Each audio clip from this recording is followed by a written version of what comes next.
Hello, everyone. Hello. I am Anthony. I'm Anthony Boynton. I'll be reading today for the Emily Taylor Center. I'm going to give a few moments for folks to kind of get in.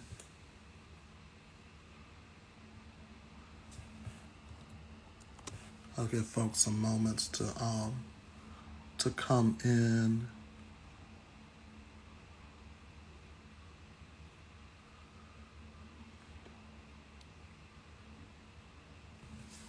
I should also, I'm pretty sure, I'm hoping that this setup. Can you all still hear me? Can you all still hear me?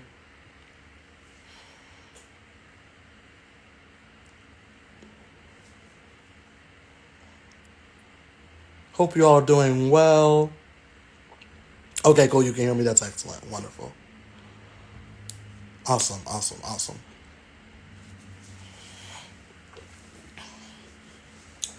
Where are my glasses? Here you are.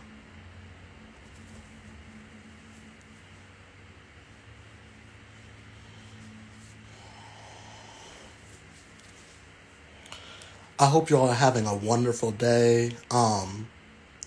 Here in occupied territory of Osage and Folks, it's pretty cloudy. I think it's supposed to rain a little later. It rained quite a bit a couple of days ago, and we've been needing it so desperately here.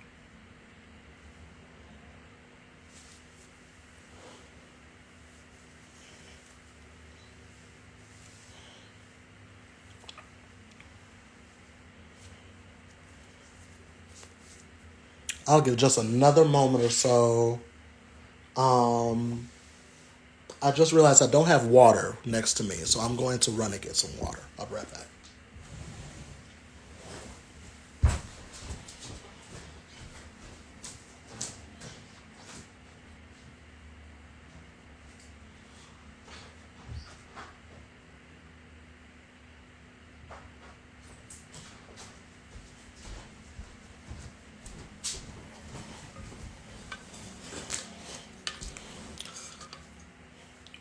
A pansexual Tumblr.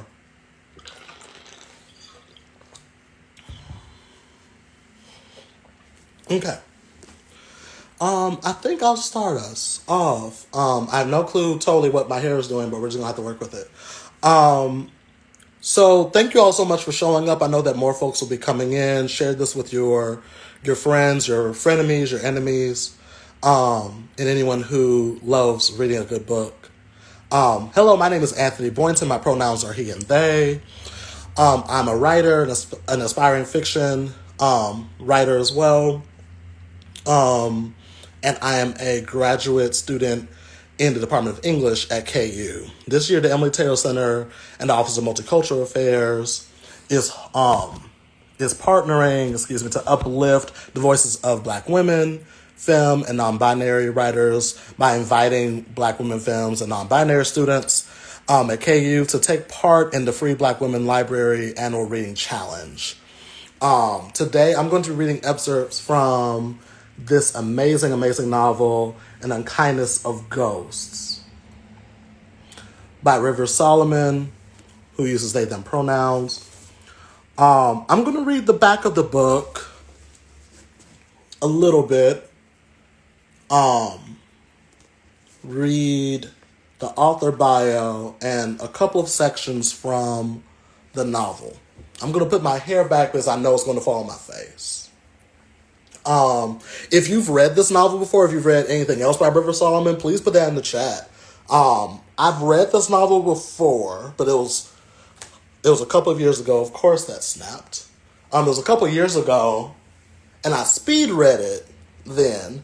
So there are parts that I remember, there are parts I actually don't remember, and I want to use this challenge to regain some memory, actually, and reread and return. This was actually one of the first queer science fiction novels I had ever read. I don't think there have been only one or two other times where I read about a character who used they, their pronouns, and questioned quite a few things around gender. So this was really an important read in that way for me. But two, I'm writing my dissertation on ghosts. I'm going to read the back in a moment, but throughout, the protagonist, Aster, is dealing with grief and loss, but also trying to figure out, really trying to figure out some things about some ghosts that are haunting them. Okay, Lila, you've read The Deep. I've been wanting to read The Deep. If I'm not mistaken, The Deep is about like a subterranean or underwater community, right? Has some things to do with mermaids. River Solomon, along with writing about ghosts and mermaids, also has a novel coming out about a haunted house, if I'm not mistaken. This is their first novel. I'm really interested to see how their writing overall is going to grow in years to come. I'll read the back.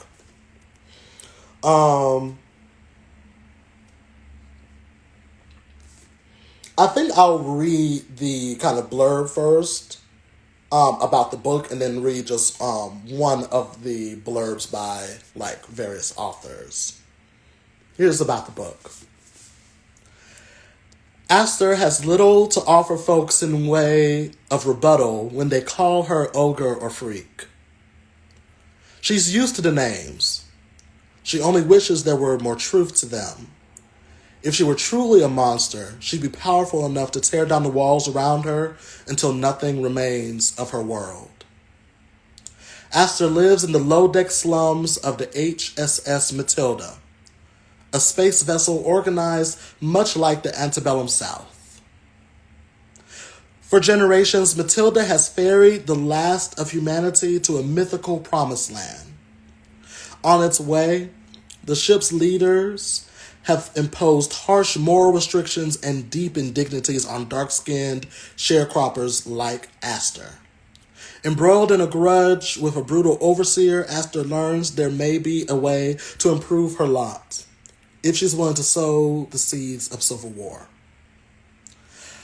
I am a Southerner.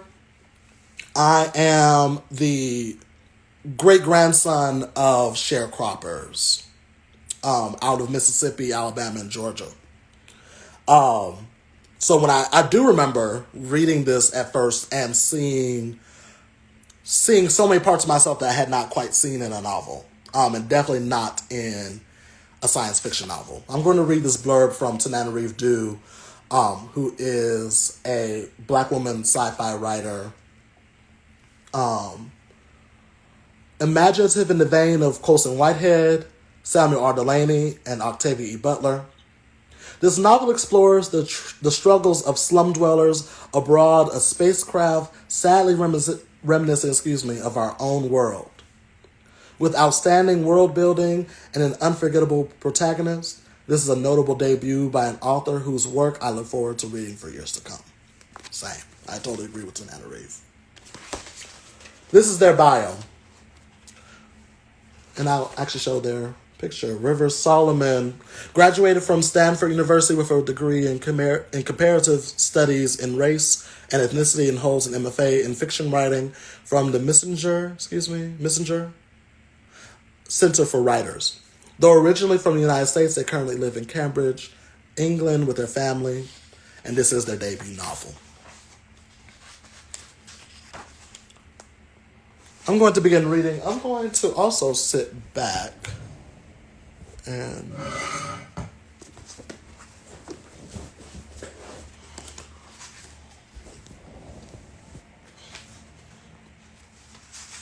okay.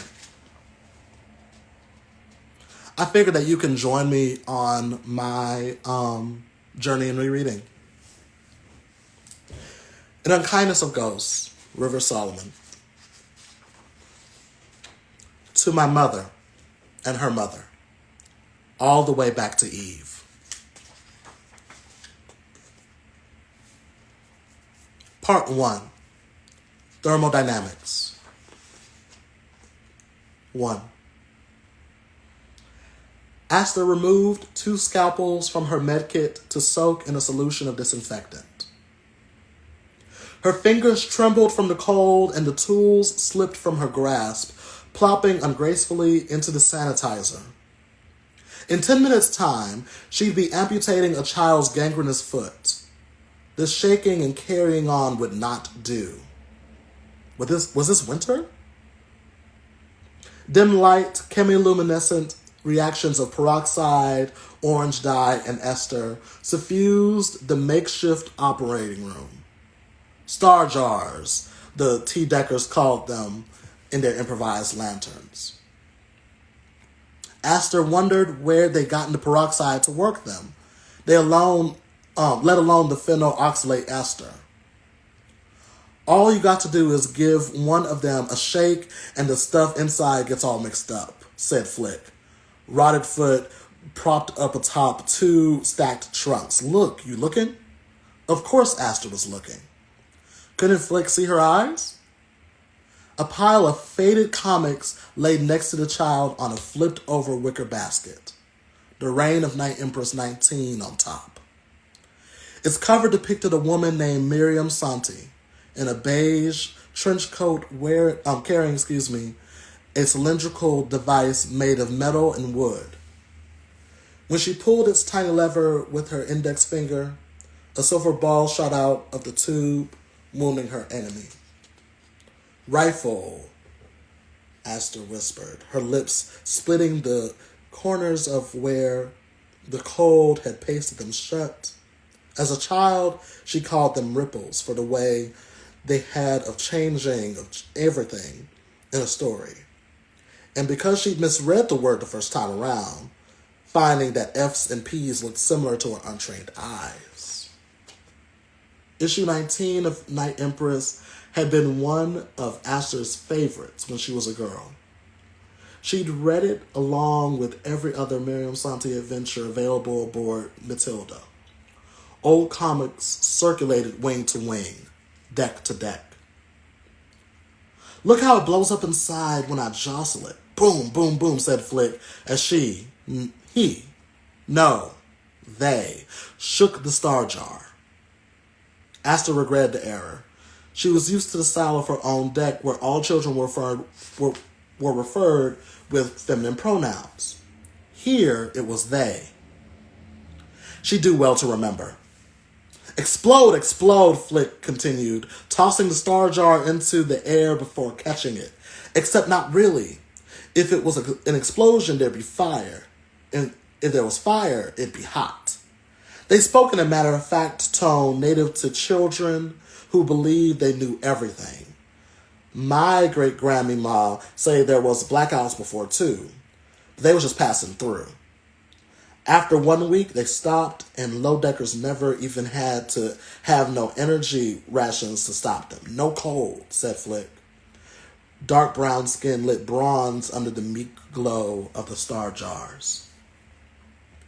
If there was a chance, he'd respond. There wasn't.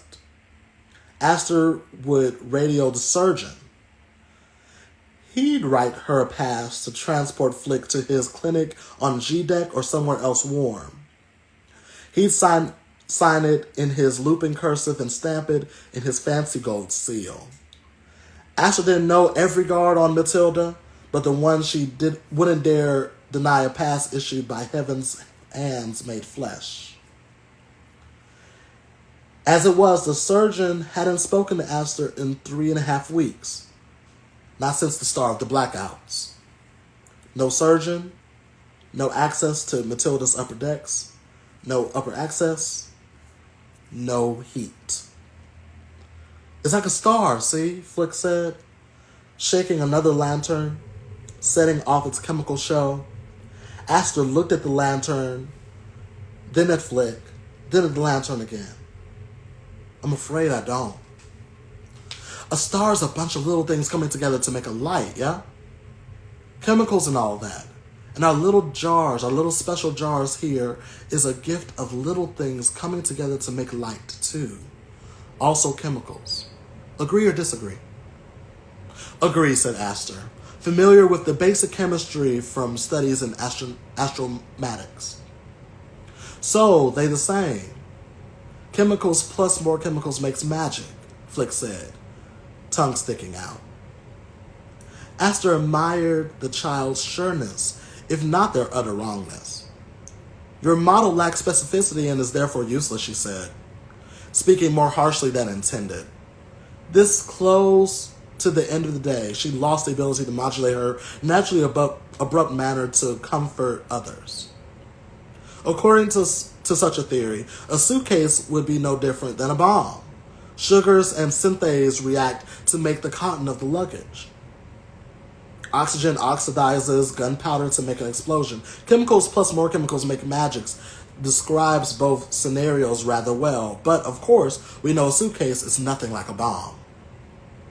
Flick blinked obstinately, and Aster searched for a child-appropriate explanation. You're arguing that a person is identical to a dog because they both got bones and blood. Guards be calling Tarlander's dogs all the time, Flick said, hand on hip. Aster twitched at the sound of the familiar word. She hadn't heard it in ages, but it still stirred a sense of belonging. Tarlanders were the occupants of P, Q, R, S, and T decks. And it was close to a nation as anything on Matilda. The guards are hardly a compass by which to measure right and wrong, said Aster. Flick's eyes flashed open in what was presumably mock shock. You're gonna get struck down for saying that, woman. You don't know the sovereign Nicolaus is the heaven's chosen ruler. And the guards are Nicolaus' soldiers, and by extension, soldiers of the heavens. A spurn to them is a spurn to the heavens direct, Flick said in a high-pitched voice. Well, let's hope the heavens exact vengeance after I've amputated your foot. I wouldn't want you, righteous defender of the moral order that you are, negatively affected by my sacrilege. Without meaning to, Aster smiled. How about if you promise to do my surgery up good, I'll write a letter to the guard begging they spare you. I've been practicing my vocabulary and I already know what I'm going to say. Want to hear? Mischief drew Flick's face into a sly grin. Dear sirs, Flick began more loudly inhaling. On account of there being no heat down here, on account of there being no electricity, on account of the brand new energy rations so thoughtfully and nobly and honorably imposed on the steerage decks by Sovereign Nicolaus, on account of the blackouts, Aster fell prey to a brief fit of hypothermia-induced delirium. It spoke out against you in her mattery. She's healed up now, so you don't have to worry about it happening again. Yours truly, deferentially, meekly, and respectfully, Floor Flicker Samuels. Flick erupted in laughter and took a bow. Opinions? Your sarcasm reveals clear disregard for the sanctity of the Sovereign's Guard, which I appreciate, Aster said, blowing into her cupped hands before vigorously rubbing them together. As much as she enjoyed the banter, their conversation proved a distraction against resolving the matter of the cold. You can have my mittens if you want, said Flick. They set down the star jar they had been holding and showed off their hands. They'll warm you up good so you can cut. Cut me up no matter what. Slice into me like a festival ham if you want. Aster's eyes made uncertain contact with Flick's. I cannot discern whether or not your offer is in earnest. It should be obvious I cannot perform an amputation in mittens. Are you joking again? Hey, Flick said, having the decency to look a little bashful about making fun. But they is warm, lined with rabbit fur. My great Meemaw skinned it herself back when there was rabbits aboard Matilda. Real rabbits. When was the last time anybody saw one of those? Aster assumed the question was rhetorical, and she couldn't very well ascertain the last time in the entirety of the universe someone had seen a rabbit. I didn't think the moments preceding an operation were particularly well suited to humor, but it's characterized by a large portion of our interactions, she said. Aster was always memorizing new ways of being with people. Flick shrugged, the gesture causing the blanket wrapped about their shoulders to fall. I like to do the exact opposite of what's suited. We got a saying here in Tide Wing, should is for weaklings. Why would we care about such a thing when already nothing is how it should be on this cursed ship? Should. Would it make it so you don't got to cut my foot off, will it? It sure won't turn the heat back on or kill the man who thought to turn it off in the first place. Should disappeared 300 years ago when our old home went gone. There's no such thing as supposed to in space. Didn't your Mima ever teach you that? Breaths glided like exercise ghosts from Flick's mouth. Aster recognized the puffs for what they were, condensed molecules of H2O, but she reached out to touch one of the vagabond forms anyway. She imagined each foggy sheath as an ancestor, even though the ancestors were dead, swallowed into the past alongside the great lifehouse from which Matilda had fled. My mother killed herself the day I was born, Aster said. Though it's possible she attempted to impart a distaste for should in me before passing. Newborn infants lack the neural capacity to process language or form memories, so if she did, I don't recall. The way Flick pursed their lips, they looked on the verge of whistling. My great Meemaw says, I'm always stirring up old wounds. Forgive me, they said, eyes intent on Aster. Yet the wound of Loon Grey felt fresh and untended. No stirring from Flick required. Aster blamed the blackouts. The last time Matilda experienced a ship-wide power outage was 25 years ago, and every conversation she overheard seemed to revolve around that sum. I thought they fixed this 25 years ago, someone said. And it may have been 25 years, but remember, it was good as yesterday. I remember it as good as yesterday. I remember it as good as yesterday. 25 years? Couldn't they have bought Matilda more time than that? These grievances were innocent enough on their own, but to Aster they were reminders. 25 years her mother had been dead. Talk about a woman with no care for should, said Flick, leaving her baby before it had the first sip of milk. What? Aster replied, aware Flick had spoken, but clueless as to what they said. Thoughts of Loon had increased to the point of distraction, interfering with her work. She gulped her tea, hopeful the bitterness would focus her enough to deal with this cold. Do you have isopropyl alcohol? She asked. Flick scrunched their brow, poked out their plump lips. Great Meemaw, they called, then louder. Great Meemaw! A woman appeared after Flick's fifth call. What? She asked. Hand clamped around a fabric idol. She'd been praying. Old girl say she need alcohol, said Flick.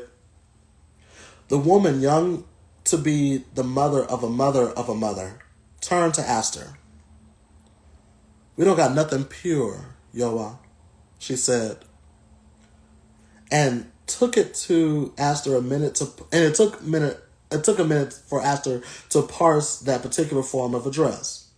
Where Aster lived, folks said Yangwa, soft O, and then a G sound. It meant young one, in the language of the Tarlins. I do got something that might do. One moment, the woman added. Flick read the reign of the Night Empress as they waited for their great Meemaw to return. Aster saw it was the same copy she herself had owned 15 years earlier. Lemon curd she'd spilled on it as a child is still smeared on the top left corner. There was more on page 11 covering the tip of Night Empress's rifle. This good? The woman asked as she returned, handing over a jar. Aster unscrewed the lid, flecks of orange rust peeling from the age-softened metal. She gagged upon smelling the contents and slammed the lid back shut. Booze? She asked. More or less, said the woman. What you need it for? I suppose if you have a drink, it'll warm you from the inside. I wouldn't recommend it. Couldn't pay me a new pair of shoes to drink that piss. She pinched Aster's cold-nipped ears, but they were too numb. Aster didn't feel the pressure.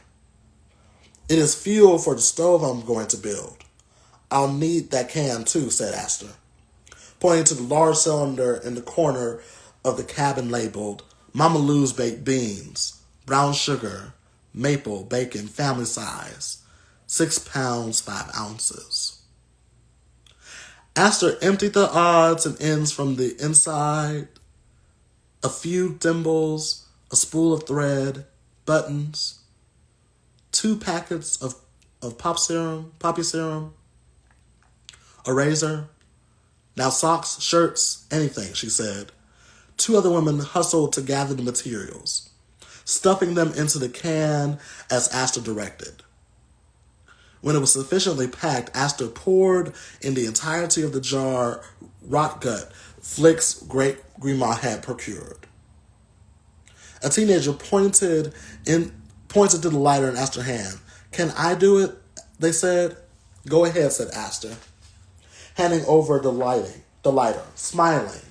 The girl grabbed it and held it to the can, the alcohol igniting. How long will this burn for? Several hours, Aster said, surprised that the same woman who rigged the Starguts had never built an alcohol stove. It was Matilda's geography, she supposed. What people had known for 2 generations on our deck had yet to be discovered on V, and so on. 20,000 low-deckers and almost half as many different ways of life. That was the nature of the ship divided by metal, language, and armed guards. Even in decks as linked as the Tarlins, information had a way of staying put. How come there's no smoke? I never seen the fire with no smoke, said the woman wrapped in small Afghan. Alcohol's good fuel. Aster didn't have the time to elaborate and returned to the operating area. There, Flick already sat, their great-grandmother next to them. Lay on your side for me, Aster said. I'm going to lift your nightgown for just a moment. Acceptable? Flick lifted the nightgown themselves.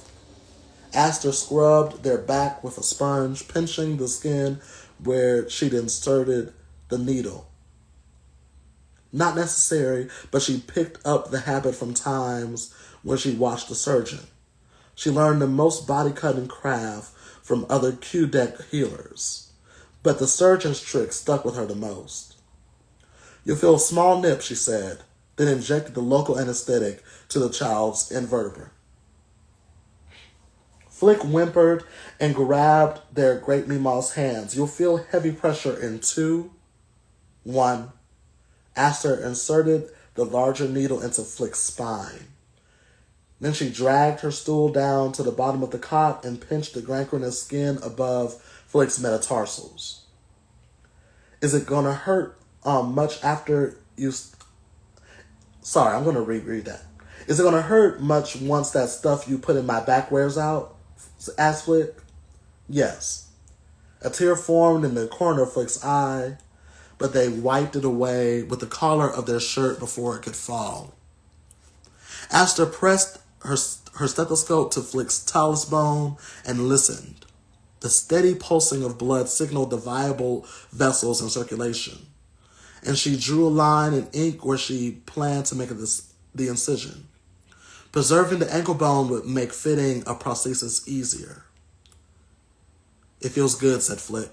The cabin, Flick clarified. It's like being on the field decks. Baby son on my back. They squeezed their eyes shut, and for the 10th time this week, Aster thought of her mother. This time, it was the talk of baby that summoned her. Loon had worked as the mechanic on the miniature star that sourced Matilda's power. Are you certain this is the only way? Flick's great-grandma asked. I heard you make potions, medicine so strong that they regrow skin. They say you got a secret lab with tinctures that cure anything.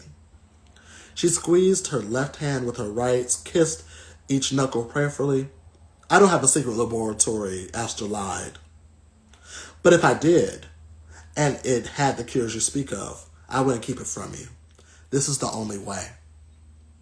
Aster took her scalpel and made a decisive slice into Flick's epidermis, through to the muscle, a line going all the way down, creating a flap of skin that would later suture to form a nub over the bone.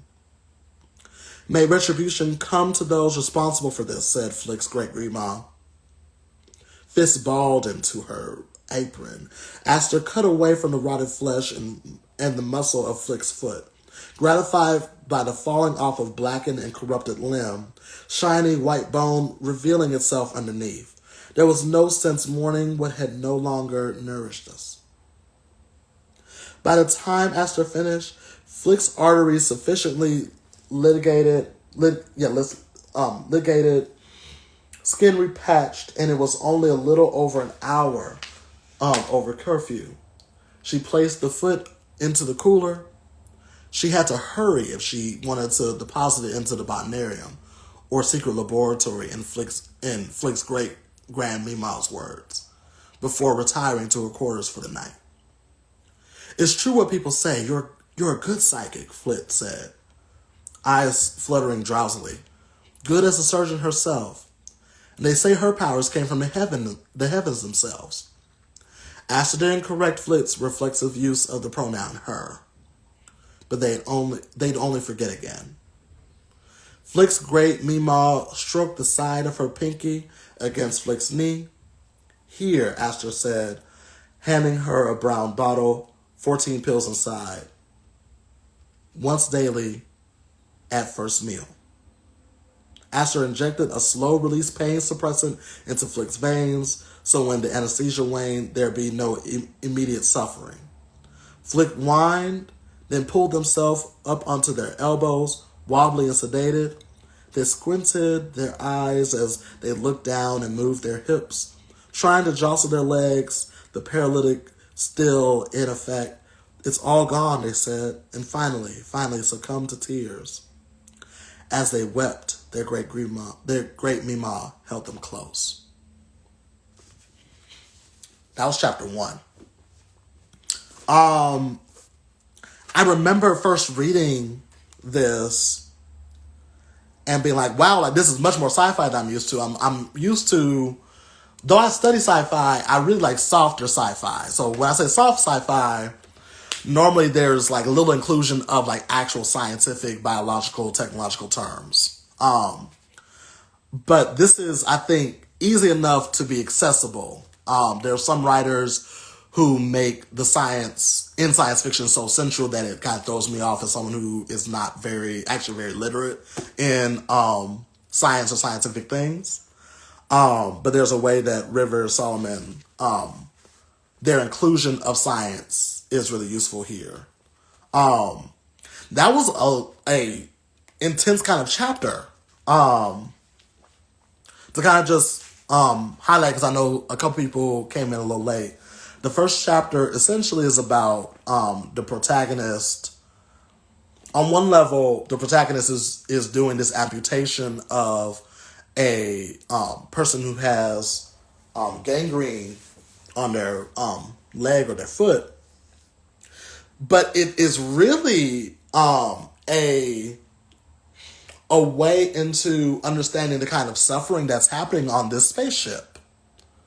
And the hierarchies that are formed. We, just across this chapter, see that the folks who are in charge not only don't care about folks who live in the lower decks, but also subject them to hostilities like turning off the heat. And often I think that when we talk about violence in the world, we don't really talk about sometimes the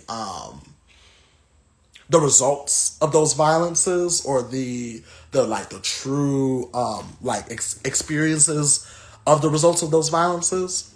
And I think this first chapter really shows us that like, no, like those decisions matter to someone's life and to how someone's going to move throughout the world. Quite literally. Quite literally. I'm going to read, I have no clue what time it is because I am an air sign who does not have a clock nearby. Oh wait, there's literally one on the top of the screen. Okay, I couldn't see it. Okay, so I have about 20 minutes. I'm going to read, now I couldn't find my phone, it's right here. This happens to me all the time. I'm going to read chapter 2 because it's only a couple of pages. And I think I'm going to read a section that's a little later. Some of this is not just about how, thank you so much for the time, Nikita. Not just about the kind of ways that the protagonist in particular is dealing with this in terms of her race, but definitely in terms of her gender and the part, not the thing I'm going to read right now, but definitely the third and probably last thing I'll read is about gender in particular and misgendering and transness. So this is chapter 2.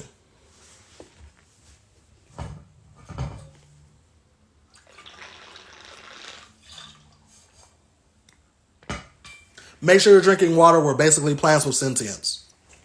Chapter 2. On the subject of amputations. 70 years into Matilda's voyage, days after the disaster that claimed the bulk of the Guard's high-ranking members, a scientist named Frederick Hauser proposed a solution to the problem of the Tarlands' declining population. It was wasteful, he declared, to recycle the Tarlanders' defective bodies into Matilda, when the steady pulse of an electric current would reanimate them as perfect, obedient workers. It didn't matter that the genetic anomaly endemic to their people might lead to their extinction if their spiritless cadavers could hoe fields effectively. No productivity loss. The few who survived the disaster crinkled their brows at Hauser's scheme. They argued that every being in the heavens creation deserved the dignity of death. According to Hauser, however, Tarlanders were not of the heavens. Even beasts of the fields were made male and female, were they not? So they might multiply and spread the heavens' bounty. Tarlanders did not come male or female, everything but. So I'm going to put a pause here. There's a way that this doctor is completely degendering the Tarlanders, the folks who are darker skinned. This is actually very, very consistent with the degendering and the desoulification, if you will, of black folks and queer folks in Western modernity. That's just an aside. I've lost my place. In his speech to the Guard's remaining members, preserved forever in a photograph cylinder, Hauser explained that the Tarlanders came from the realm of chaos, the world that existed before the heavens overruled it, replacing nonsense with divine structure. Their demon forms could not conform to the holy order set forth by the heavens. Astor knew he referred to what the surgeon once called hereditary suprenal dysregula. Due to a broad range of hormonal disturbances, Tarlander bodies did not always present as clearly male or female as the Guards supposed they ought to.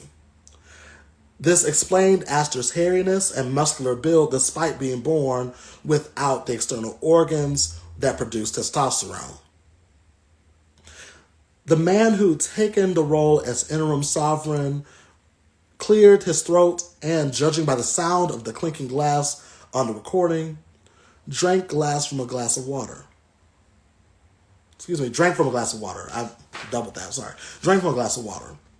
He said that he could not allow the degradation of a creature in the heavens' realm, whether that creature came from somewhere else or not. Hauser countered with a compromise. Via amputation, he could use body parts rather than the body whole. Electrified arms could pull rakes, electrified hands for sewing. The interim sovereign asked Hauser to leave, but the meeting carried on after his departure. They debated the merits of the scientist's idea. The recent disaster meant Matilda was in turmoil. Such a program might reify the supremacy of the sovereign and his holy order of the guard. Ultimately, however, they decided the plan required too many resources and too much manpower to implement, especially with their depleted ranks. Their meeting moved on to other business before the phonograph recording cut off abruptly. Astor had asked the surgeon if any of the recording cylinders explained the event had weakened them so substantially.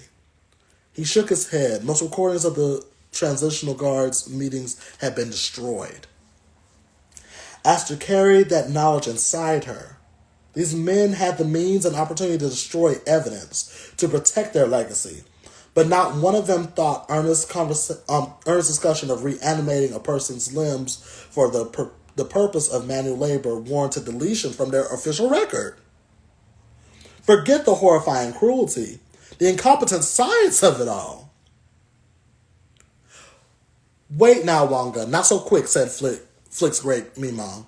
She tussled Astor's suspenders and dragged her back through the cabin hatch. Take this, she said, out of a large gray cloak. I should be, Astor started, but stopped herself when she remembered Flick's anti-should tirade.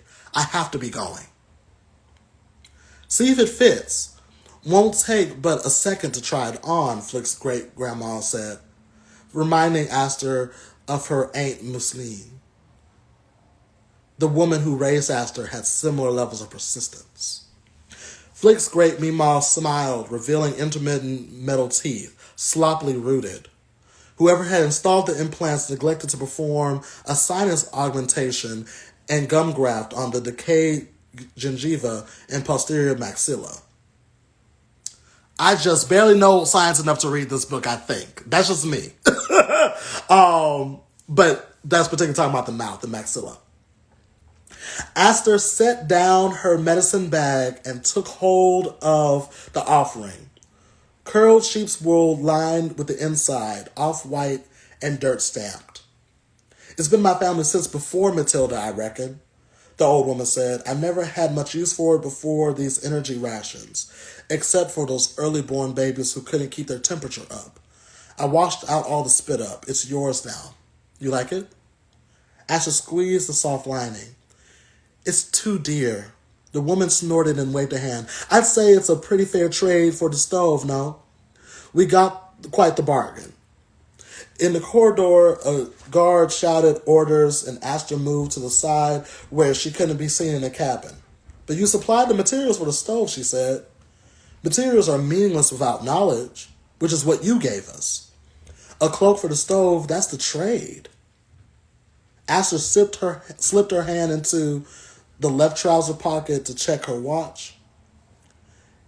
If she wanted time for her in her botanarium before returning home to Q deck, she needed to leave now. Really, it was nothing. I must go. How can you call such a gift nothing? If we'd known how to make one of those things 2 weeks ago, Flick might have never gotten frostbite. Certainly not bad enough to turn into gangrene. That stove could have saved my little one's foot, Flick's great Meemaw said, dark, stern face. If we can get our hands on more alcohol, and believe me, we can. We tide wing women can get our hands on anything. When we do, we can save another from my great grandbaby's fate. She tightened a loose knit shawl around her neck before continuing. You're a smart one. You know as good as me and as good as Flick that there is no promised land. Matilda's an orphan, a daughter of the dead gods. But the ancestors is real and their spirits are at work. Baby son given out is what they making a fuss. Trying to tell us it's time to move, to act. They gave us the same message 25 years ago, but we didn't listen. So they had to make that message louder. break baby son even more. You hear me? Astor didn't know if the woman meant here literally or as a euphemism for understand.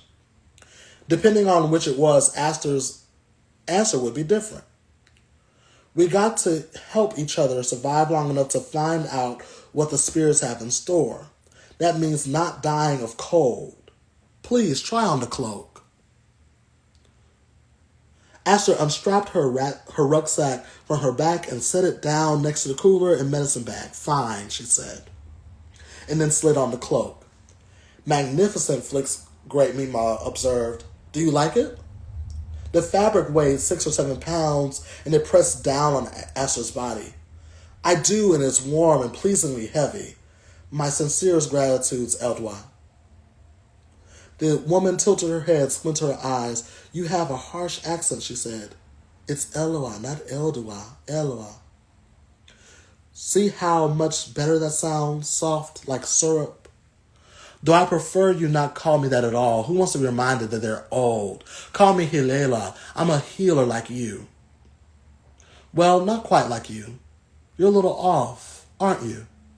The woman grabbed Astor's chin, turning her face so that they were forced eye to eye. You're one of those who has to tune the world out and focus on one thing at a time. We have a word for that down here, women like you. Insiwa, inside one. It means you live inside your head, and to step out of it hurts like a canning. Astor had been called worse. Simple, dumb, defective, half-witted dog, get on all fours and spread, not all there. But Astor was all there. She felt herself existing. Perhaps the derogative referred to her motherlessness. A part of each person lay in their past, in their parentage and great-grandparentage. And if that history was missing, were said people incomplete? I'll return to examine Flick as soon as I'm able, Astor said, and bade goodbye once again. She felt thankful that the woman let her go this time.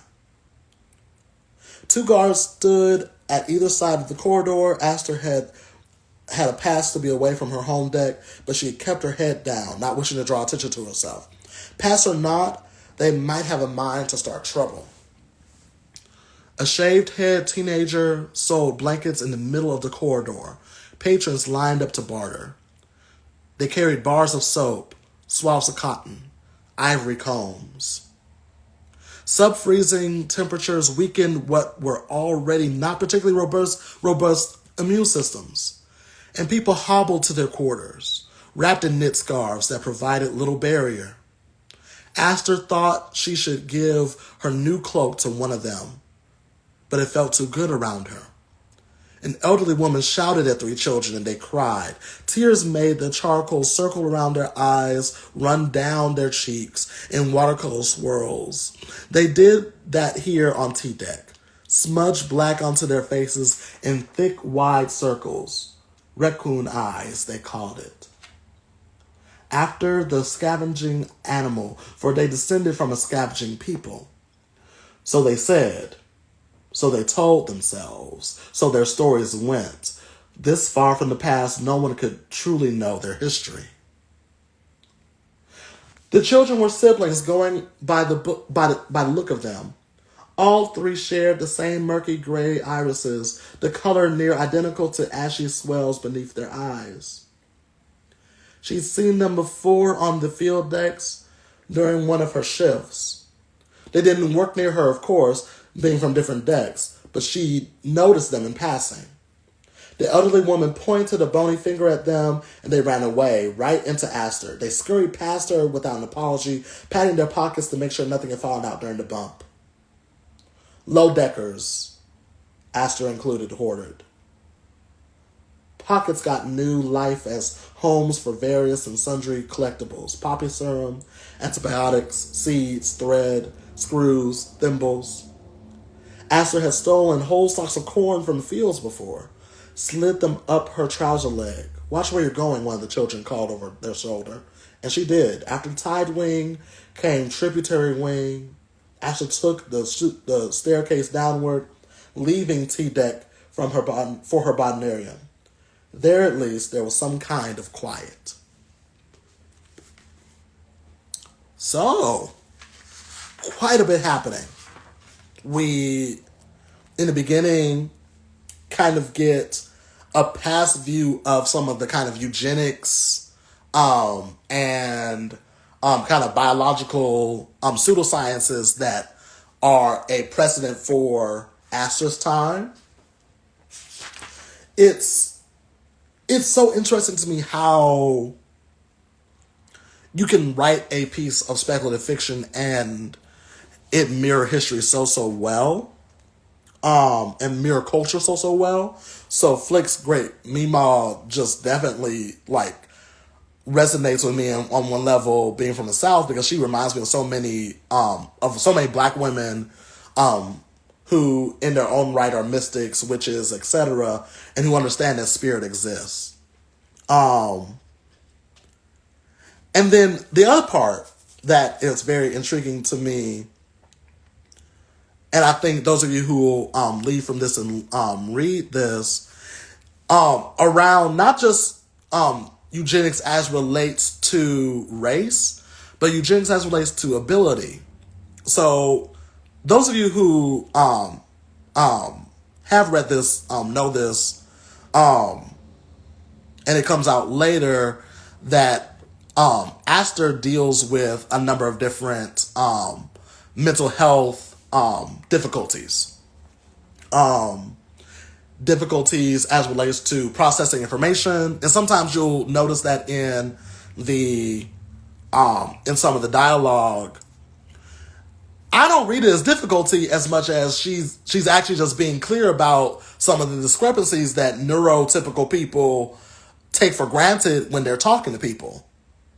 So it's always very interesting as someone who is learning much more about neurodivergence, reading this and knowing that like I didn't learn anything about disability or had any conversations around mental health or neurodivergence. Definitely not in stuff I was reading when I was growing up. So I believe that this is just really valuable for that. I'm going to jump some scores of pages. I see I only have about 7 minutes. I think the section I wanted to read was pretty short.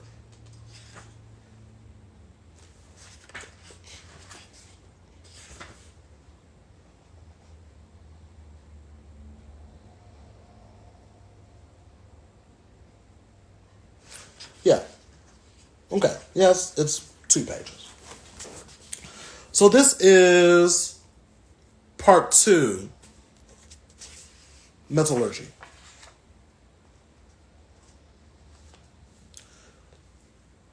This is from Surgeon General Theo Smith. Or this is about Surgeon General. In some ways.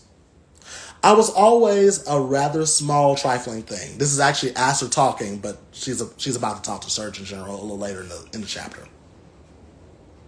Oh, is that rain? So lovely. Yes. Push through. Great way to end. I was always a rather small, trifling thing. My nanny would pick me up and fly me through the air as she called me bird bones, which she first abridged to simply bird and then later amended to birdie. For that, she got a slap from my father, who thought birdie was too feminine a nickname. I was already prone to an unnatural girlishness in heavens. No, excuse me. This is Surgeon General Theo Smith talking. I'm so sorry about that. I mixed up the characters. This is Surgeon General talking. I'm going to reread this, those 2 sentences. I was always a rather small, trifling thing. My nanny would pick me up and fly me through the air as she called me bird bones, which she first abridged to simply bird and then later amended to birdie. For that, she got a slap from my father, who thought birdie too feminine a nickname. I was already prone to an unnatural girlishness, and heavens don't encourage the boy, Mrs. Mousseline.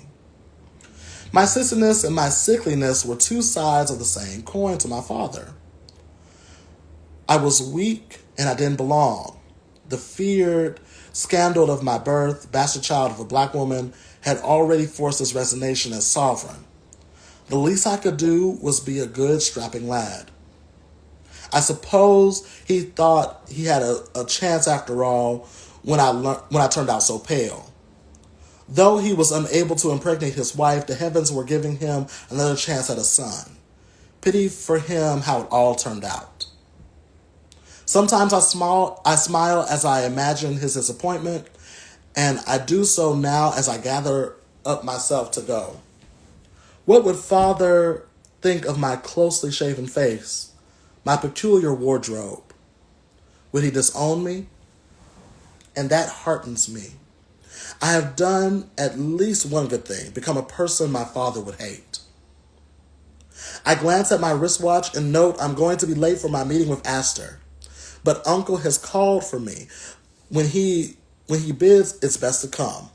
I should radio Astor and let her know of the change in schedule, but it's too much a risk for her.